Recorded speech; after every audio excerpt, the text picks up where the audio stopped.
files to all the way to physicians they have allegations of fraud, waste, and abuse, these type of things. So it's heavily regulated, healthcare is, as is all industries in our nation. So whether you work for the airlines in the telecommunication field, or if you worked in the automobile industry, where it's heavily regulated by the federal government. And a lot of that has to do with protecting, in my case, protecting patients, but it's about protecting the consumer overall. There's a big push in the federal and state regulators to protect consumers who utilize various products.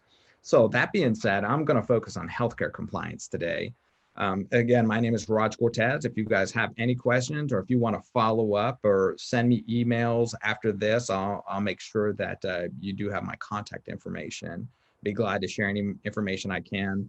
Once we get out of this COVID period, be glad to invite you over to our hospital if you want to take tours and do those type of things. We have an excellent volunteer program as well. I'll throw a little shout out to them. So if you want to do something like that, we can get you in our volunteer program and kind of get your feet wet and what exactly we do. So again, I am the Chief Compliance and Privacy Officer, which is an executive position here at Tri-City Medical Center. Essentially, I oversee all our operations for compliance. There's about 7 executives. Everybody's in charge of different areas. We have legal counsel.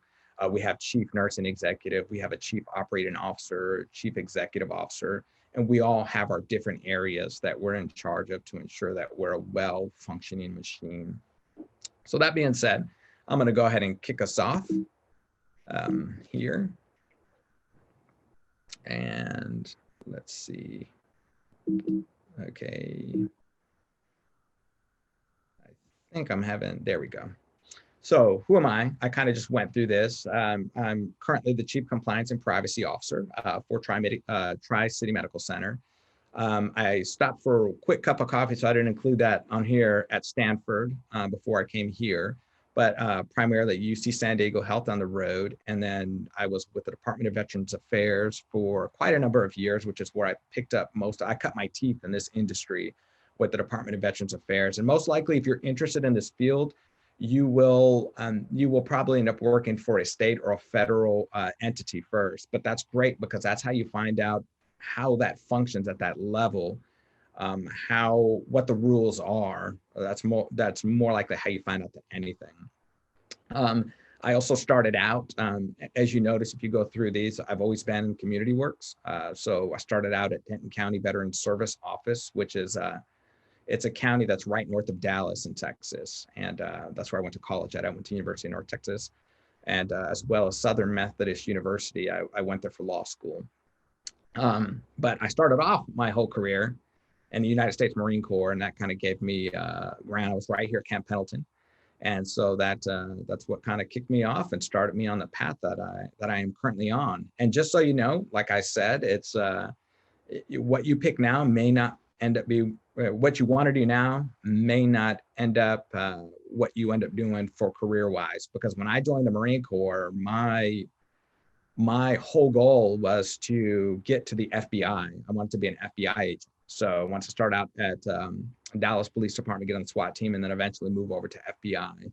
So I wanted to get that experience. So I figured the Marine Corps was the best way to go about doing that. Also, it paid for college. So I was able to knock out a lot with just doing one thing. If I committed 4 years of my life, I would get to go to college. I would get my career going. I would be able to do all these different things, get benefits, veteran benefits, so healthcare benefits. So it's like, oh man, if I give them 4 years of my life, I get like these 10 things. How great is that? So that's why I ended up joining. But like I said, here I am today talking to you about healthcare, which is not somewhere I anticipated to be. So who are you?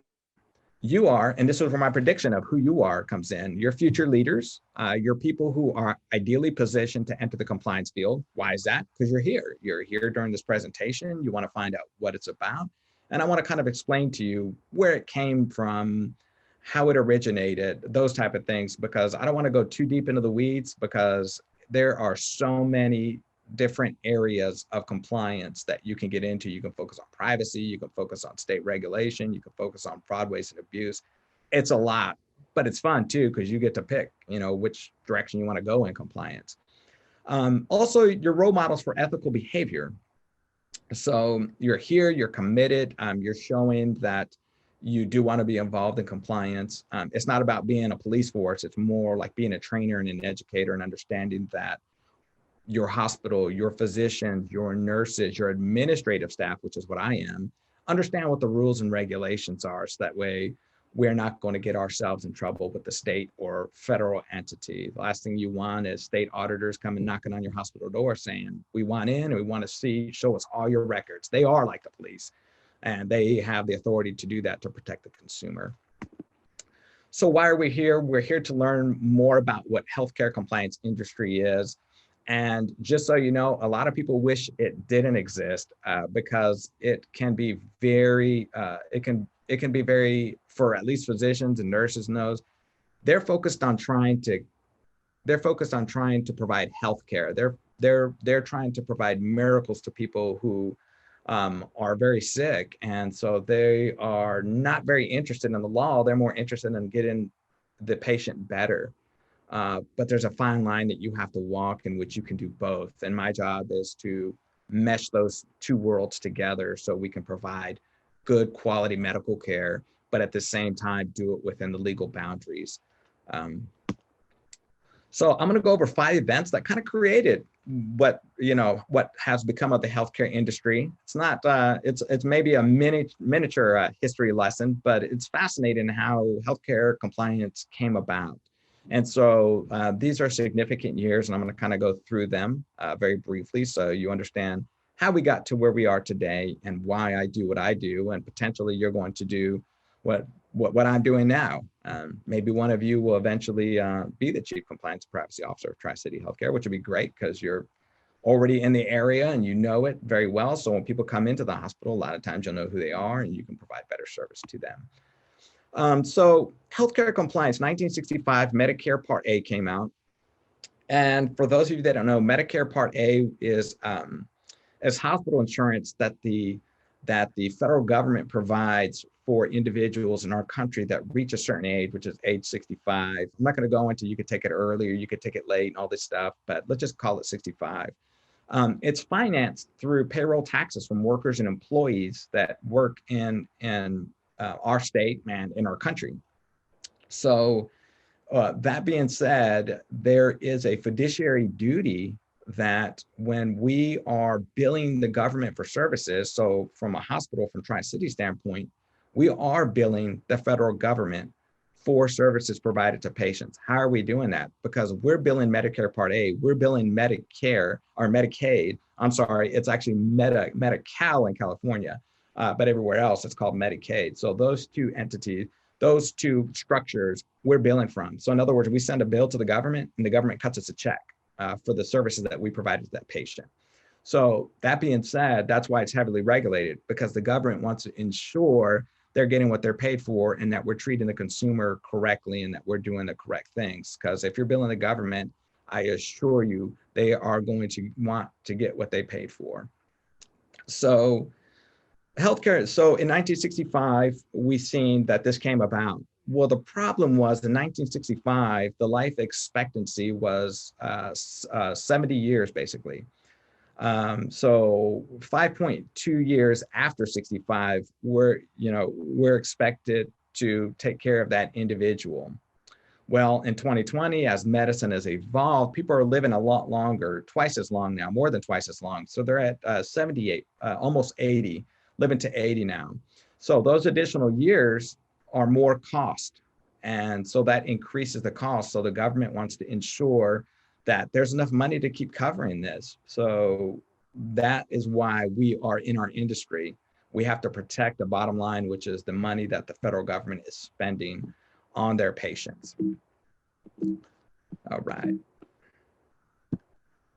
1986, the Federal False Claims Act, which is a federal statute that was actually came about, and I'm gonna give you a little history lesson here, was enacted in 1863, but it was enacted because at that time, President Abraham Lincoln was ordering supplies for Winchester rifles. And when they were ordering these Winchester rifles and and other things too that you would use during wartime, rations, clothing, all kinds of things, the federal government was ordering, just like right now with the Marines at Camp Pendleton. Taxpayers fund those Marines. So the weapons that they use, the gear that they're issued is all covered by taxpayer money. Same thing back then. So what happened was in the fields, when they were getting these shipments, the box would say 10 rifles, and they would open them up and there would be 5 rifles, or there would be 7 rifles, but only 4 of them worked. And so the federal government was not getting what they paid for. And they weren't sure at that time when it first happened, hey, you know, is this treason? Are you sending us less materials because you are trying to sabotage us, or are you generally just trying to rip off the federal government? Either way, it's not cool. We can't tolerate this. So they made the Federal False Claims Act, and essentially it said, listen, if we open another box and it says 10 rifles that we paid for and you give us 5, we're not going to hold you for treason. We're not going to hold you accountable for your actions. So no more scamming the system. No more federal government having to ask for reimbursement because you didn't give us. It's just from here on out, you know, it's you're going to be in trouble with the federal government. And so that is what kicked off federal government protecting its assets. And it took a while, all the way up to 1986, and then it started getting traction in the healthcare field. Like I said, physicians, hospitals, we bill the federal the federal government for these various type of services that we provide to patients. So the same thing that I talked about with the rifles, it's the same thing with the healthcare now, except it's, hey, did you provide, you billed us for providing these services to this patient. Did you really provide them to this patient? You better be sure you did, and you better be sure that you documented it and that it's in the system, because that's the only way we know that we got what we paid for with this patient. And so in 1986, it took that long to expand all the way to healthcare. And like I said, the federal government has overreaching power. So it just took this long to finally get to healthcare.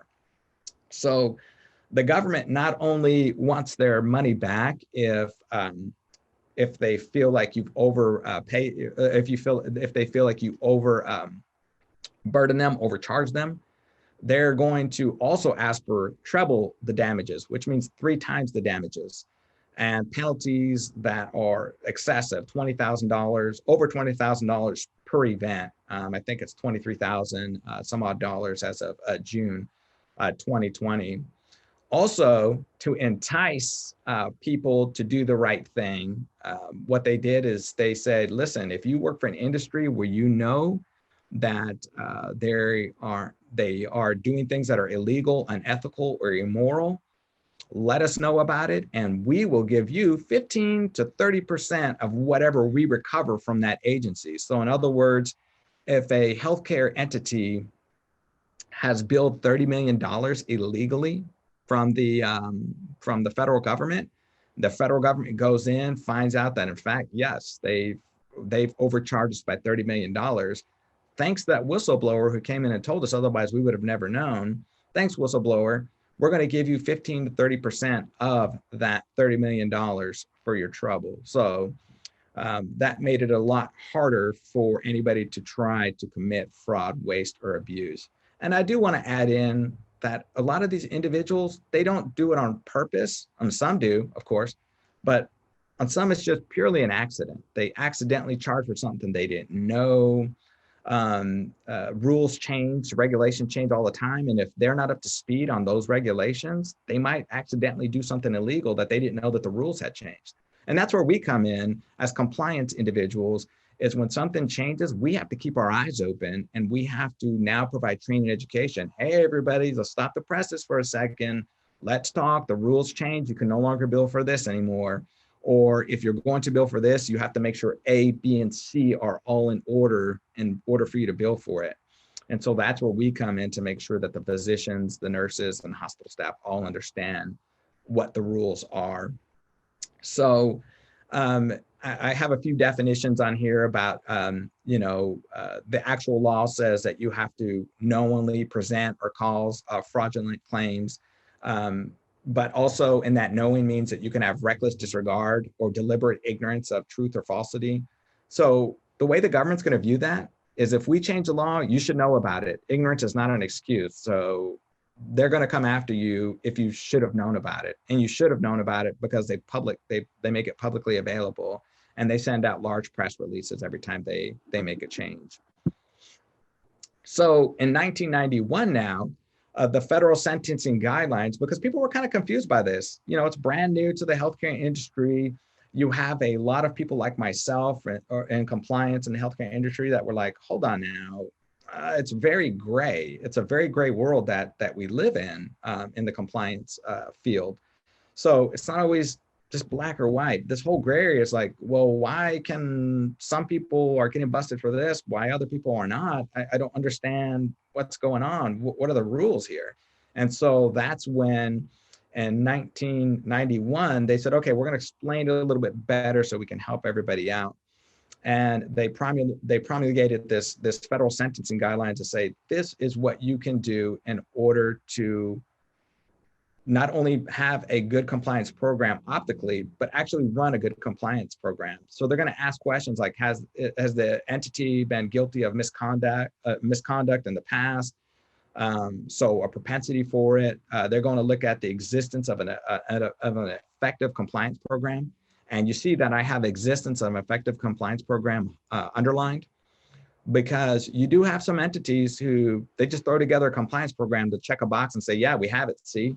But that's not good enough for the federal government. They're going to say, you have to show that it's effective. What are you doing to curb any kind of enticement that might be had in order to overbill the government? So you're going to have an actual compliance program where they're doing some work. You can't just check a box and pay some guy to go hit the links all day playing golf. They must be doing some sort of work. So also have an effective compliance program. Let's admit it, we're human. We're not going to be we don't live in a vacuum. We're going to be 100%. So there are going to be times when things just happen and we make mistakes, and we got to pay for those mistakes, because that's the way the federal government is. Hey, let me tell you, you'll find this out as you grow up and get in your careers and do all these things and get jobs, that there's this thing we have in the United States called taxes, and everybody has to pay taxes. So that being said, just like the government wants you to pay your taxes every year, the government is also going to want to make sure that they get their money through the healthcare as well. So wherever they can gather money, they will do it. And so if you have an effective compliance program, what they will do is they'll say, okay, you messed up. We're going to either waive it. We're okay. Just pay us what you overpaid, what you charged us. So you accidentally took $10,000 from us you shouldn't have. Just give us the $10,000 back. Clearly, it was an accident. It's very subjective the way that they look at this sometimes. And so they'll say, you have an effective compliance program in place. Great. Give us our $10,000 back. Or they may say, you just check boxes. I don't think you're really doing what you're supposed to be doing. You took 10,000, you owe us 30,000. Treble damages. Don't do it again. I bet you'll learn your lesson. So those are some of the things that the federal government has the power to do. Another thing they have the power to do is exclude individuals and sanction them. So physicians who have overbilled the federal government, what they can do is say, you're no longer allowed to bill Medicare or Medi-Cal for services. And let me tell you, folks, 60 to 70% of, if you're thinking about becoming a physician, 60 to 70% of your revenue comes from the federal government. That's how you get reimbursed. That's how you get paid. Not a whole lot of it's going to come from private pay, which includes insurers. Most of it comes from the federal government. That's how you make your money, 60 to 70%. So if you are excluded from participating in Medicare and Medi-Cal programs, and you can't get that 60 to 70% revenue anymore because you're not allowed to charge the federal government because they don't want you to be a part of their program because you've got a propensity for committing fraud, you're probably not going to be in business very long because there's not a lot of money to be made that way. So that's a big incentive for physicians to do the right thing, to ensure that, to the best of their knowledge, they're billing accurately. Part of this program as well, the origins were, it was encouraging organizations to implement appropriate compliance programs to prevent wrongdoing from occurring in the first place. So in other words, training, education, getting out there, like I mentioned earlier, to make sure that that our physicians and our staff understand what the rules and what the laws are. And then 1998, we had the Office of Inspector General issue the compliance program guidelines for hospitals that is. It was supplemented in 2005, but it illustrates the 7 elements of an effective compliance program. So now all across our land right now, if you go into a compliance, healthcare compliance program, a lot of times we're following these 7 rules of what is an effective compliance program. Because I said, have an effective compliance program. I told you a second ago, it was very subjective of what was one. And so people were complaining in the hospital field, like, well, you know, over in Alabama, they did the same thing we did and they didn't get any trouble, but over here in California, we got in trouble. So who's determining what's an effective compliance program? Well, in 1998, they addressed that. And they said, hit these 7 targets and you will have an effective compliance program. And so what are those 7 elements? I'm going to go through them very briefly because I realize this is just kind of a crash course, but you do have to develop and distribute written standards of conduct. And the reason for that is because people have to be given notice, right?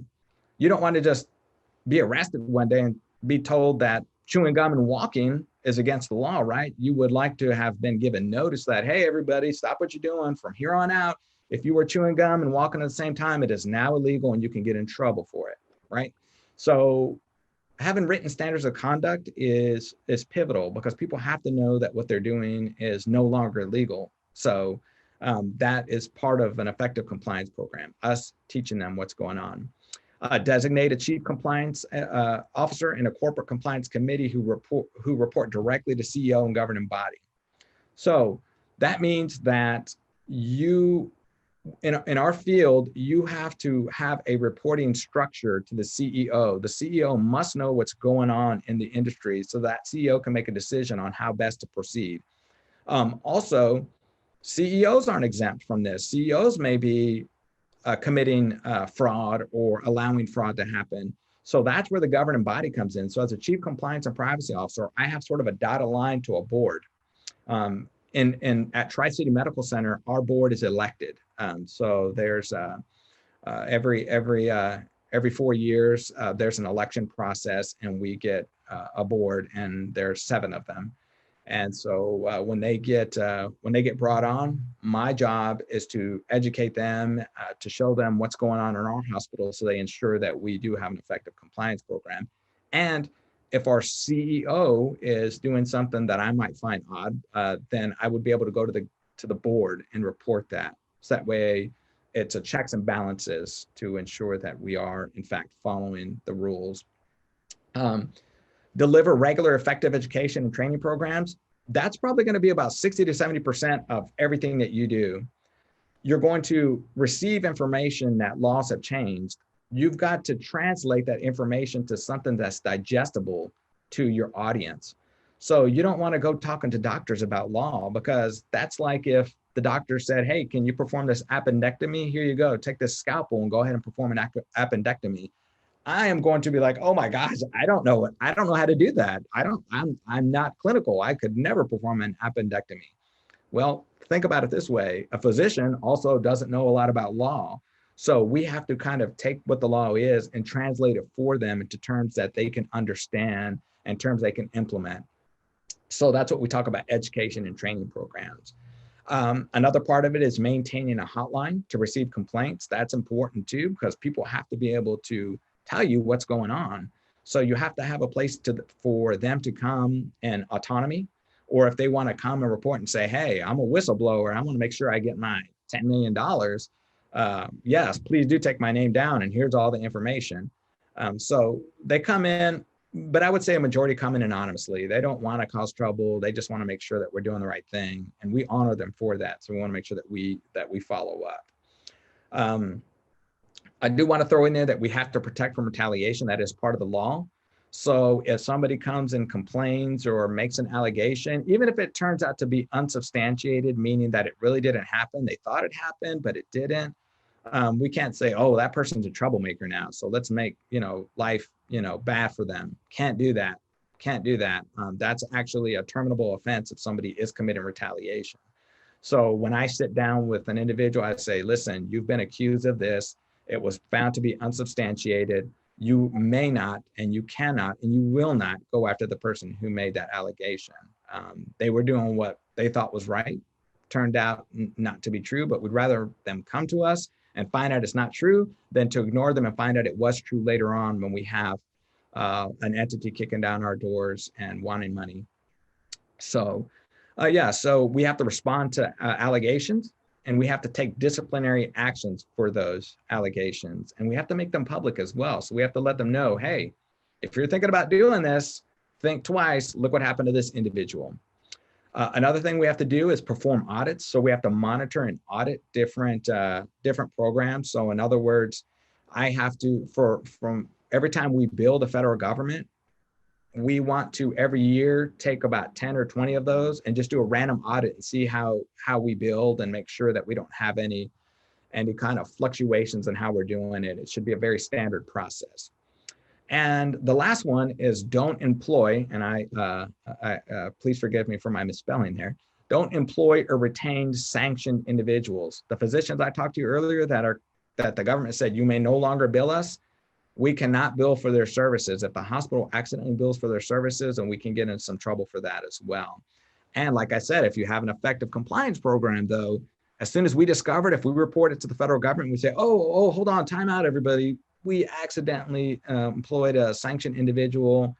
We did an audit of their billing and they charge you $30,000. So we're going to just, we want to pay that back. A lot of times the federal government will say, okay, fire that employee, give us our $30,000 back. That's why it pays to have an effective compliance program. Otherwise, you may end up paying $90,000 per event. All right, so healthcare compliance origins for 2015. Individual accountability for corporate wrongdoing. This is what they call the Yates. Mr. Cortez, we're down to about 5 minutes or so. Okay. Before we're over, maybe we can ask you a couple of questions. Sure. One of the key ones I have is, what kind of education did you need to get into to being in compliance itself? So currently, as a chief compliance and privacy officer, a lot of agencies that are hiring are looking for you to have a master's in public health, or they're looking for you to have a Juris Doctorate, which is a law degree. I happen to have a law degree. Also, most entities are going to want you to keep up with certifications like healthcare privacy certifications that annually you'll have to do those, because like I said, the law changes so much that you have to keep up with those.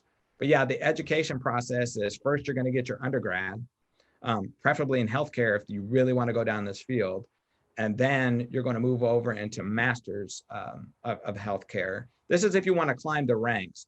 You don't necessarily have to have that. You can, it just makes the ladder a lot longer if you're going to try to get experience in the field. And to be honest with you, when it comes to executive positions, they're going to want you to have some sort of education in that field. So I think that's pivotal. I think another key question is, if I'm in high school right now, what type of things should I be studying, and what skills should I be developing if I wanted to go into this field of legal compliance? Sure.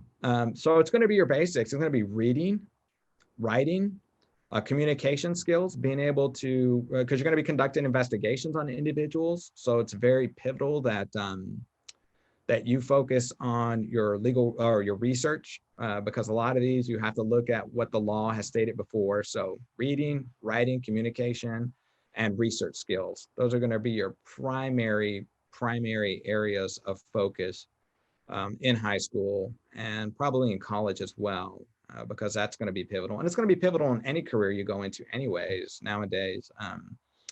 that they're going to want you to be able to have those type of skills to be able to communicate that up the chain of command. So, and then another thing is the way that you present to the way I present to my CEO is going to be a lot different than the way I'm going to present to the individual that I may be counseling. So I have to change my language up to match that person's that person's education level or that person's level of understanding. My CEO speaks a lot of clinical talk. I can talk to him about those things, but somebody much lower may not understand that. So I have to change up my platform on how I'm speaking to them. So that's important to have knowledge of your audience and who you're talking to. And another question would be, what is your day like? I mean, obviously it's going to be different every day, but I guess from a viewpoint of the student, we would want to know, what kind of activities are you engaged in, over the course of a day or a week? Sure. So the thing that I like about this field, it's always different. So when I may get a call about, hey, listen, I had, it's mostly it's questions about, can we do this? Hey, listen, I want to offer baskets to patients who are coming in to give blood transfusions or give blood to other individuals for transfusion, because we feel it's an honorable thing to do. And we want to give them gift baskets because it incentivizes them to do it again and it makes them feel good. But there's compliance issues with that. So then I would have to research that and say, technically you can't do that because that's inducing services. Inducing services means that the federal government, what they call conditions of participation, do not allow us to give gifts out to patients because they feel like then the patients are going to feel compelled to just come to Tri-City. And when it comes to these services, the government feels that patients have a right to choose wherever they want to go. And so there's certain things we can't do. So a lot of it is questions. Can I do this? Can I do that? Hey, Roger, I had a nurse that did this. Was that illegal what she did? And so it's like I said, focus on research because you'll be doing a lot of research. But after a while, some questions are very easy to answer because you already researched it 4 or 5 times. So you already know what kind of the ground rules are. But every now and then we get something very unique that I've never even heard of before. And I'm like, okay, that's going to take me a day or two. Let me get back to you on that. But yeah, so it's always different. There's privacy rules that we have to follow. There's HIPAA regulations. There's all kinds of things. And if you want to research, like I said, this can be very convoluted. And so there's a lot to it. I'd be glad to follow up if everybody wants to know what HIPAA is, which is the federal standard, which is Health Insurance Portability and Accountability Act. Those are what holds us accountable. So a lot of those things we really have to understand. I think if I were to summarize for students, what you do is you're while you have a law degree, you aren't the lawyer for the hospital, but you're there to make sure that all of the federal, state regulations and laws are met so that we don't have to go to our lawyers and we don't get in trouble and have to pay fees and stuff like that. So you're there to actually help the hospital navigate through all the legal regulations. So that is correct. That's correct. And if I see a problem that I feel, okay, this is going to turn into a little bit of a mess, I will go to our hospital general counsel and let them know that I need them to put something under what we call attorney-client privilege, meaning let's go into a little huddle with nobody else around so we can talk about how we want to pursue this thing. And if it becomes litigious, meaning it could go to court at some point in time, want to make sure that we are protecting our ability to go to court and to be able to defend our case. So a lot of times if something comes up and I'm like, oh, this may be something that we need to deal with internally, we will have to involve general counsel. And so I do work with my counterparts quite a bit. It's a lot of overlapping. Ms. McKenzie, do you have, Mackenzie Campbell, do you have any questions for Mr. Cortez today? I just want to thank you. I think that was a really cool presentation and I learned a lot as well. You always think you know what people do and then you hear the presentations and you were really way off. So I am just grateful that you are here and that our students get a chance to hear from you. So thank you so much. Yeah, I appreciate it. It's a little bit of a dry subject unless you're really into it. I find myself, if I'm at a crowd and they want to talk about what I do, I'm like, oh, you'll be bored if I told you about it. So, but it is a very lucrative career because it's a very niche market, meaning that it's not a lot of people in it. So there's a lot of advancement opportunity in it as well. And I can tell you it pays well. Our starting salaries for like a privacy person is around $80,000 starting. And it can go all the way up to chief compliance and privacy officers like myself can make upwards of 300,000 all the way to $1 million a year in salary by doing what we do. So very lucrative. Yes, and hence most people in your position will need a law degree or to be able to approach this, or at least a math. Correct. And the law degree helps you out as well to make sure that you know how to research law, and that's what you learn in law school, how to research it. Knowing when things have changed, looking at common law to see what your district might have to say about it. Because remember, we live in a vast nation.